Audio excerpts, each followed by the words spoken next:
Hey, so do you know what one of the most brutal but beautiful things or beautiful thing about sales is? So for me, sales is probably, besides like a traumatic life event or a breakup, it's probably one, or like having a fuck up in sales, having a mess up in sales.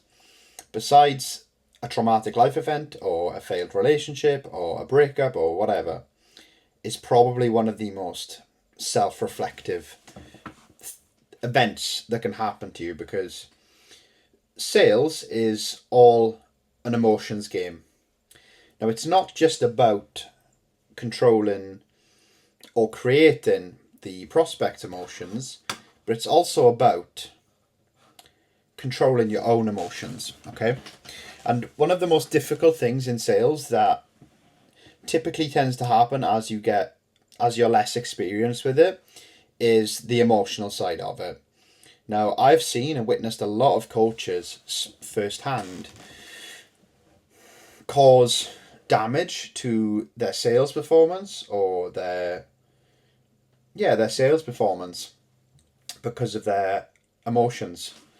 And what I mean by that is they get rejected in the DMs, they get rejected on a call, and it triggers that that internal feeling of, like, not dread, but that terrible internal feeling of being rejected, and you feel like it's personal, even though it's not. And no one will ever, if you're in a sales scenario, no one ever rejects you because of you, or or rejects you for a personal reason. It's always another reason, and that's not a corp statement, but that's one of the best ways to look at sales, is that if someone rejects you, it's never personal. It's never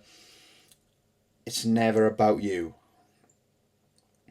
Well, I don't want to say that to sound like I'm just coping, but it's one of the things that you need to realize, is that you are going to get rejected. And one of the most beautiful, but also one of the most, I'm not going to say barbaric, that's a terrible adjective, but one of the most uncomfortable realities, let's call it, around sales, is that nothing will change for you unless something changes for you. And what I mean by that is, I have been through this myself. I've spoken with this on my channel, but I have gone through a period of time where nothing was going right for me. And I've spoke about it. I'm not going to get back into it. But it put me into a position where I was really reflecting on myself, what I was doing wrong, where I was going wrong with everything, what I could have done better. And that's a beautiful thing about sales, because it causes you to internally reflect. And it's a beautiful game, and especially if you're like selling for yourself and you're running your own business, then all of the weight comes down onto you, and you have to take full responsibility for your wins and your losses, which I personally think is amazing, because I love taking personal responsibility for things that go wrong, and equally things that go right.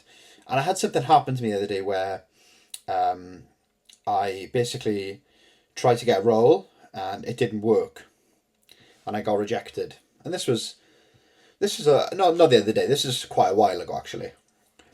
But they rejected me because of a certain lack in experience, and I didn't take that personally. And I said to myself, right, I need to get more experience. I need to get better. I need to improve. And the only way that you get feedback is through failure. However, one thing that you need to realize, if you're selling or trying to sell something, whether that's coaching, whether it's a service, whether it's something else, one thing that you need to realize is that you cannot hammer a square peg into a round hole. You have got to mold that peg, and you have got to change that peg's shape. Now, that peg could be yourself, right? So you can't hammer a broken system and it correct itself. You have got to be the one that's got to go into the system, play around, adjust, test, learn, improve, test, learn, improve, test, learn, improve. And ultimately, if you don't do that, you are going to be stuck with a broken vehicle and a broken system. And this might sound like a bit of a rambling, it might sound a bit like wishy-washy, but it's something that I've learned. And the lessons that I've learned is that you cannot hammer a broken strategy and expect it to work. And you cannot try and try and try and try and try to make something work that just simply isn't going to work because you do not have the necessary skills to make it work. And that's why I've come into the sales training space, and it's why I've opted to help people with it, because I went through a period of trying and trying and trying and trying to just do more, to be more, to send more messages, to send more DMs, to try different scripts. And it left me depressed. Well, not, I don't say depressed, but it left me in a depressive state. And it left me broke because I kept trying to put a square peg into a round hole. And I was unable to accept the reality that my square peg was not fitting in that round hole. Now, what does this mean for you, and what value does this video, does this me talking, add to your life or to your business or whatever? And I'm going to leave you on this.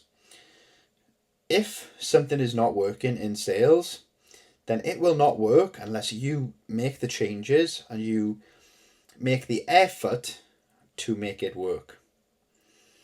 Now, this might seem like a bit of a ramble, but I think you can get what I'm trying to say. What I'm trying to say is, if you keep doing the same thing over and over and over again and get the same results, and they're not the results you want, then things need to change. And I'm telling you this after me reflecting today on my sales journey, what I've tried, what hasn't worked, how I felt about things, what hasn't worked, what has worked.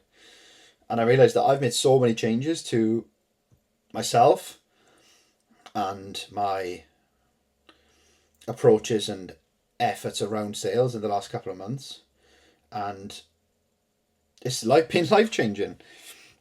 And I don't want you to feel frustrated or that sales isn't for you or that you can't get any success because you're ultimately using an outdated system and an outdated approach that doesn't work for you. Because I am very big on people selling in a way that aligns with you. And if you're not doing that, you're going to run into the common frustrations of rejection, burnout, and everything like that. And that, to me, is why sales is fantastic, because it is the most brutal and honest form of feedback, being in sales. Because if you get rejected, then it's because of a mistake that you've made. And in order for you to grow and progress and improve, you need to reflect and analyze yourself, analyze your approach, picture or visualize and see where those mistakes have been made, what happened, and what ultimately you could have done to improve. And then once you've done that internal reflection, you can then move forward with the energy of, right, I'm going to change, I'm going to try something different, I'm going to tweak something, I'm going to try this, I'm going to try that.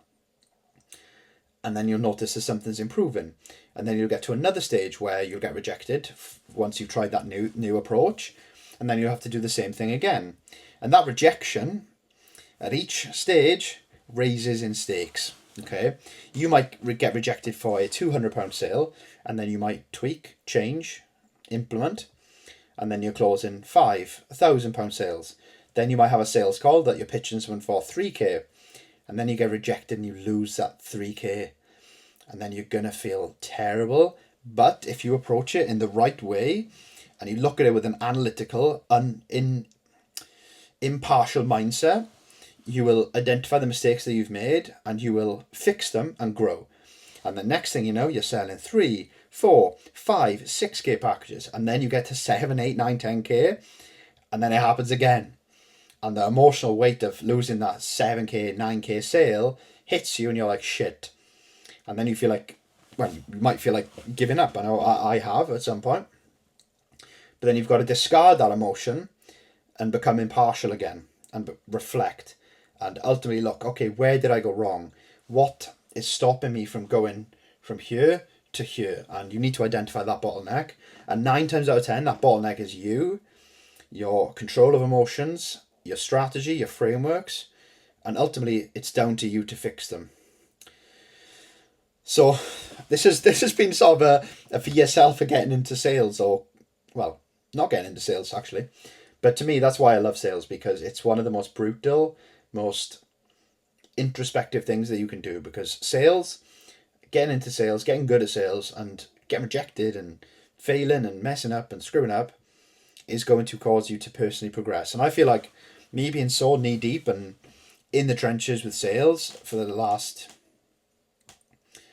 2.5 years has caused me the most amounts of personal growth.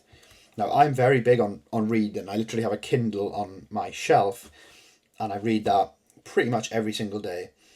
And the lessons that I've learned are pale in comparison to the lessons that I've learned from being rejected, through messing up, through making mistakes, through having failed launches, through having failed events, failed products, failed services. And this level of self-development and the level of progression internally that you get, and obviously externally through sales, is the best thing on the planet. And there is no vehicle that is going to be more brutal and more teaching than sales. But ultimately, nothing will change unless you change. And it's up to you to take the responsibility and the action to make those changes. This has been quite not a deep video, but quite a philosophical, introspective, reflective video. And I've really enjoyed talking to you. So hope you enjoyed this, and I'll catch you next time when you've liked, when you've commented, when you've subscribed, and when you've put the notification bell on. I'll catch you soon.